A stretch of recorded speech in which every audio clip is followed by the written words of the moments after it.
বন্ধুরা, জীবনটা বড়ই অদ্ভুত, তাই না? আমরা সবাই সুখের পেছনে দৌড়াই, সম্পর্কের পেছনে দৌড়াই, কিন্তু দিন শেষে আমাদের হাতে কি থাকে? কখনো এক বুক দীর্ঘশ্বাস, আর কখনো বা কিছু নির্মম শিক্ষা। আপনি কি জানেন পৃথিবীর সবচেয়ে নিষ্ঠুর জিনিসটা কি? সেটা হলো মানুষের প্রয়োজন বা স্বার্থ। যতক্ষণ আপনার কাছে দেওয়ার মতো কিছু আছে, ততক্ষণ সবাই আপনার আপন। কিন্তু যখনই আপনার পকেট খালি, তখন দেখবেন চেনা মানুষগুলোও কেমন অচেনা হয়ে যায়। আজকের এই ভিডিওতে আমি আপনাদের সাথে জীবনের এমন কিছু করু সত্য এবং বাস্তব অভিজ্ঞতা শেয়ার করব, যা শোনার পর হয়তো আপনার নিজের জীবনের অনেক মিল খুঁজে পাবেন। আজ আমরা কথা বলবো মানুষের চরিত্র, সম্পর্কের জটিলতা এবং নারীদের কিছু বিশেষ স্বভাব নিয়ে, যা সচরাচর কেউ মুখে বলে না। বিশেষ করে আমাদের সমাজে এমন কিছু নারীর স্বভাব আছে, যা বিয়ের আগে ও পরে সম্পর্কের পবিত্রতা নষ্ট করে দেয়। এই বিষয়গুলো জানা আপনার জন্য খুব জরুরি। তাই মূল আলোচনায় যাওয়ার আগে আমার এই ছোট্ট পরিবারে আপনাদের সবাইকে স্বাগত জানাই। যদি আপনারা জীবন, সম্পর্ক এবং মানুষের মনস্তত্ত্ব নিয়ে এমন খোলামেলা আলোচনা শুনতে পছন্দ করেন, তবে এখনই ভিডিওটিতে একটি লাইক দিয়ে দিন, কারণ আপনার একটা লাইক আমাকে বুঝিয়ে দেয় যে আপনারা এই সত্য কথাগুলো শুনতে চান। আর যারা এখনও সাবস্ক্রাইব করেননি, তারা প্লিজ সাবস্ক্রাইব করে আমাদের সাথেই থাকুন। চলুন জীবনের গভীরে প্রবেশ করা যাক। শুরুতেই একটা কথা বলি, পৃথিবীর সবচেয়ে বড় তৃষ্ণা কিন্তু জলের তৃষ্ণা নয়। পৃথিবীর সবচেয়ে নির্মম তৃষ্ণা হলো টাকা। আপনি হয়তো ভাবছেন টাকা দিয়ে সুখ কেনা যায় না, কিন্তু বাস্তবতা হলো এই টাকাই হাজারো সম্পর্ক নিমিষেই গড়ে তোলে। আবার এই টাকার অভাবে বা টাকার অহংকারে বছরের পর বছর ধরে গড়ে ওঠা রক্তমাংসের সম্পর্কগুলোও কাঁচের টুকরোর মতো ভেঙে চুরমার হয়ে যায়। টাকা মানুষকে কাছে টানে ঠিকই, কিন্তু আবার এই টাকাই মানুষকে মানুষ থেকে আলাদা করে দেয়। এটা একটা অদ্ভুত খেলা। এখন আসি সংসারের কথায়। স্বামী আর স্ত্রী এই সম্পর্কটা হওয়া উচিত ছিল সবচেয়ে মজবুত, কিন্তু আজকাল কি হচ্ছে? স্বামী স্ত্রীর কলহ বা মান অভিমান এখন আর চার দেয়ালের মাঝে থাকছে না। ছোটোখাটো ঝগড়া হলেই সেখানে তৃতীয় পক্ষের আগমন ঘটছে। হতে পারে সেটা কোনো বন্ধু, আত্মীয় কিংবা প্রতিবেশী। কিন্তু জানেন তো, যখনই স্বামী স্ত্রীর ব্যক্তিগত কলহে বাইরের মানুষ নাক গলায়, তখন সেই সমস্যাটা আর সমাধান হয় না। বাইরের মানুষের এই অযাচিত হস্তক্ষেপ বা ইন্টারফিয়ারের কারণে অধিকাংশ সাজানো সংসার ভেঙে যায়, এমনকি ডিভোর্স বা বিবাহ বিচ্ছেদও পর্যন্ত গড়ায়। অথচ দেখুন, সমাধানটা কত সহজ ছিল। যদি স্বামী আর স্ত্রী নিজেদের ইগো বা জেদ পাশে রেখে বাইরের মানুষকে না ডেকে নিজেরা একটু ঠান্ডা মাথায় বসতো, তাহলে অধিকাংশ পারিবারিক সমস্যা আপনা আপনি মিটে যেত। মনে রাখবেন, আপনার ঘরের আগুনের তাপ বাইরের মানুষ পোহাতে আসবে, কিন্তু নেভাতে কেউ আসবে না। তাই নিজের ঘরের মর্যাদা নিজেকেই রক্ষা করতে হয়। মানুষের ধৈর্য নিয়ে একটা কথা বলি। অনেকেই ভাবে শান্ত মানুষেরা দুর্বল, কিন্তু মনে রাখবেন, সীমা অতিক্রম করলে একসময় শান্ত প্রাণীটিও ধৈর্য হারিয়ে ফেলে। একটা কুকুরকে যদি আপনি ক্রমাগত খোঁচাতে থাকেন, সেও একসময় কামড় দিতে আসে। ঠিক তেমনি মানুষের সহ্যের একটা সীমা আছে। তাই কারো ভদ্রতাকে বা চুপ থাকাকে তার দুর্বলতা ভাববেন না, কারণ ধৈর্যের বাঁধ ভাঙলে শান্ত মানুষই সবচেয়ে ভয়ঙ্কর রূপ ধারণ করতে পারে। আমাদের সমাজে দুই ধরনের মানুষ দেখবেন। একদল খুব বেশি কথা বলে, আর একদল খুব চুপচাপ থাকে। জানেন এদের আসল পরিচয় কি? জ্ঞানী মানুষকে চেনা যায় তার নীরবতা দেখে। তারা জানে কখন চুপ থাকতে হয়, কোথায় কথা বলতে হয়। তাদের নীরবতাই তাদের শক্তির প্রমাণ। আর মূর্খকে চেনা যায় তার অতিরিক্ত বকবকানি বা বক্তব্য দেখে। তারা না বুঝেই তর্কে জড়িয়ে পড়ে, সব জায়গায় নিজে পাণ্ডিত্য ফলাতে যায়। তাই কথাই নয়, কাজে এবং নীরবতায় নিজের ব্যক্তিত্ব প্রকাশ করুন। আর একটা ভুল আমরা খুব বেশি করি। আমরা ধনীর দুয়ারে গিয়ে অবহেলিত হতে পছন্দ করি, তবু গরিবের সম্মানের কদর করি না। অথচ ভেবে দেখুন, ধনীর বাড়িতে গুরুত্বহীন অতিথি হয়ে এক কোনায় পড়ে থাকার চেয়ে গরিবের বাড়িতে প্রধান অতিথি হওয়া অনেক বেশি সম্মানের। সেখানে হয়তো আপনি রাজকীয় খাবার পাবেন না, এসি রুম পাবেন না, কিন্তু তাদের চোখে যে সম্মান আর ভালোবাসাটা দেখবেন, সেটা কোটি টাকা দিয়েও কেনা সম্ভব না। মানুষের মন বড় হওয়া চাই, পকেট নয়। মানুষের ঈর্ষা বা জেলাসি একটা মারাত্মক রোগ। ধরুন আপনি জীবনে অনেক সফল হয়েছেন, আপনি বর্তমান সময় খুব ভালো অবস্থানে আছেন। তখন দেখবেন কিছু মানুষ আপনার অতীত টেনে আনছে। তারা আপনাকে নিয়ে কটু কথা বলছে, আপনার পুরনো ভুলগুলো নিয়ে নাড়াচাড়া করছে। কেন জানেন? কারণ মানুষ তখনই আপনার অতীত টেনে নিয়ে আসবে, যখন তারা আপনার বর্তমান সফলতাকে সহ্য করতে পারবে না।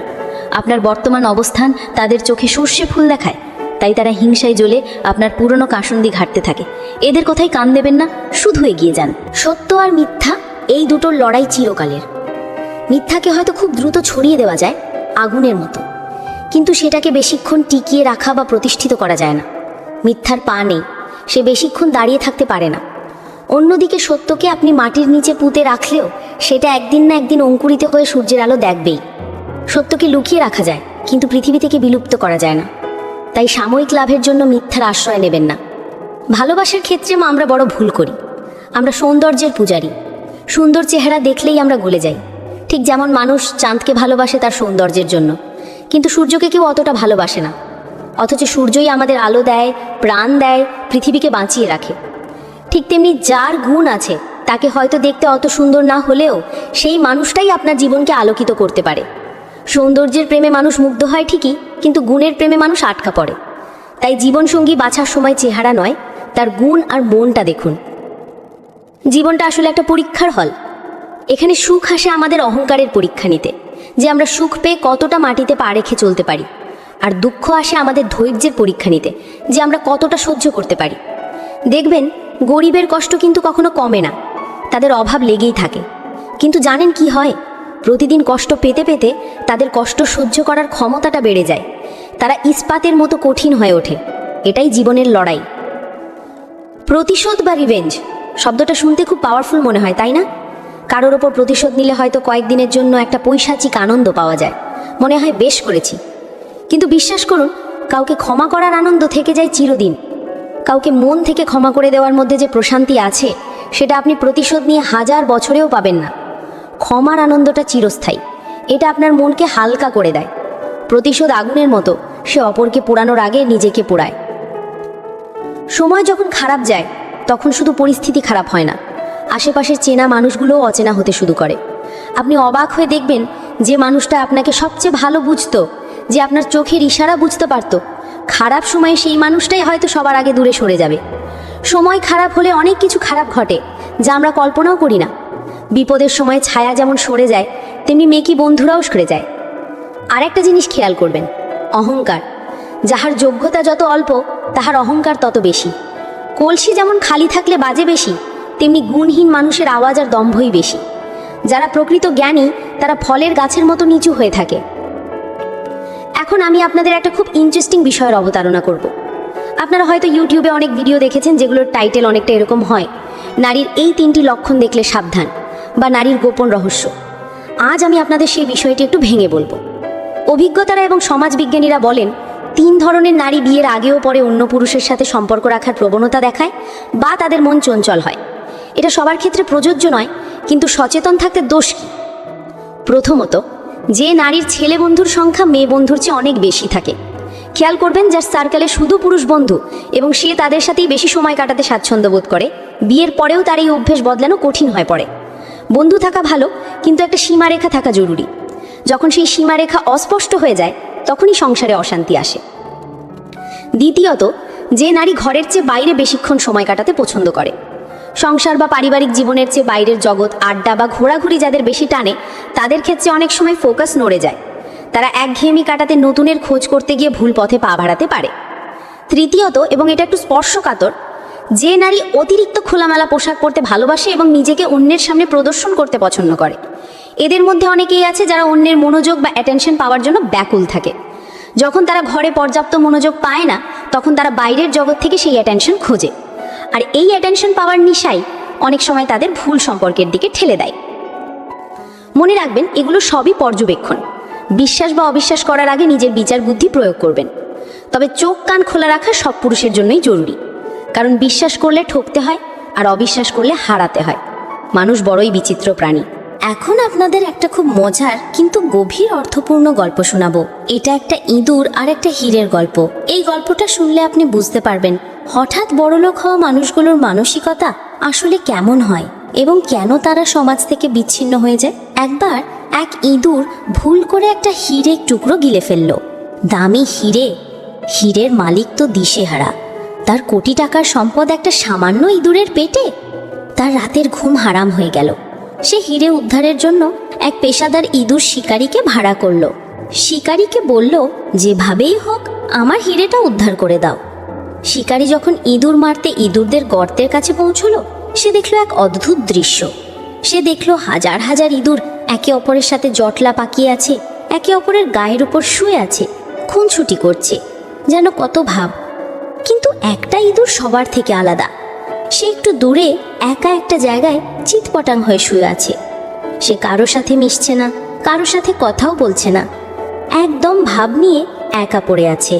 শিকারী 1 সেকেন্ডও দেরি করল না। সে সোজা গিয়ে ওই একা শুয়ে থাকা ইঁদুরটাকেই ধরল এবং মেরে ফেলল। তারপর তার পেট চিরে দেখল, হ্যাঁ, ওটাই সেই হিরে গিলে খাওয়া ইঁদুর। সে হিরেটা বের করে মালিকের হাতে দিল। মালিক তো অবাক, সে শিকারীর কাণ্ড দেখে থ হয়ে গেল। সে শিকারীকে জিজ্ঞেস করলো, ভাই, ওখানে তো হাজার হাজার ইঁদুর ছিল, তুমি কোনো মন্ত্র জানো নাকি? তুমি কি করে বুঝলে যে এই ইঁদুরটাই হিরে গিলেছে? ও তো দেখতে বাকিদের মতোই ছিল। তখন শিকারী যে উত্তরটা দিল, সেটা আমাদের সমাজের জন্য এক বিশাল শিক্ষা। শিকারী বলল, স্যার, এটা বোঝা খুব সহজ। মূর্খ যখন হঠাৎ বিত্তবান হয়ে যায় বা হঠাৎ করে অনেক টাকার মালিক হয়ে যায়, তখন সে আর নিজের পুরনো লোকেদের সাথে মেলামেশা করে না। সে নিজেকে সবার থেকে আলাদা মনে করতে শুরু করে এবং একা হয়ে যায়। শিকারীর কথা শুনে মালিক স্তব্ধ হয়ে গেল। আসলেই তো, আমাদের সমাজেও তো ঠিক এমনটাই দেখা যায়। হঠাৎ বড়লোক হওয়া মানুষগুলো তাদের শেকড় ভুলে যায়, আত্মীয় স্বজন, ছোটবেলার বন্ধুদের এড়িয়ে চলে। তারা মনে করে, আমি এখন অনেক বড় হয়ে গেছি, এদের সাথে মিশলে আমার স্ট্যাটাস থাকবে না। আর এই বিচ্ছিন্নতাই তাদের পতনের কারণ হয়। টাকা থাকলে মানুষ চেনা যায়, আর টাকা না থাকলে বন্ধু চেনা যায়। মন বা হার্ট জিনিসটা কেমন হওয়া উচিত জানেন? ঝিনুকের মতো। ঝিনুককে আঘাত করলে বা ভাঙলে যেমন ভেতর থেকে সুন্দর মুক্ত পাওয়া যায়, তেমনি আমাদের মনটাও এমন হওয়া উচিত যেন কেউ আমাদের মন ভাঙলেও সেখান থেকে কেবল সুন্দর ব্যবহার আর ভালোবাসাই বেরিয়ে আসে, কোনো ঘৃণা বা বিদ্বেষ নয়। যারা আপনাকে কষ্ট দিয়েছে তাদের প্রতিও যদি আপনি সদয় থাকতে পারেন, সেটাই আপনার আসল বিজয়। আমরা অনেকেই আছি যারা খুব সহজলভ্য বা অ্যাভেলেবল। কেউ ডাকলেই আমরা সব কাজ ফেলে ছুটে যাই, কারো প্রয়োজনে জান প্রাণ দিয়ে সাহায্য করি। আমরা ভাবি এটা আমাদের ভালো গুণ, আমরা মানুষের উপকার করছি। কিন্তু বাস্তবতা বড়ই নির্মম। কেউ ডাকলেই ইনস্ট্যান্ট সাড়া দেওয়া, যে কারোর প্রয়োজনে নিজের সবটুকু দিয়ে সাহায্য করা, এই অভ্যাসগুলো দিন শেষে আপনাকে মানুষের কাছে সস্তা বানিয়ে দেয়। আপনি যখন সবসময় অ্যাভেলেবল থাকবেন, তখন মানুষ আপনার সময়ের মূল্য দেবে না। তারা ভাববে, ও তো আসবেই, ওর তো কোনো কাজ নেই। তাই নিজের আত্মসম্মান বজায় রাখতে মাঝে মাঝে না বলতে শিখুন। নিজের গুরুত্ব নিজেকেই তৈরি করতে হয়।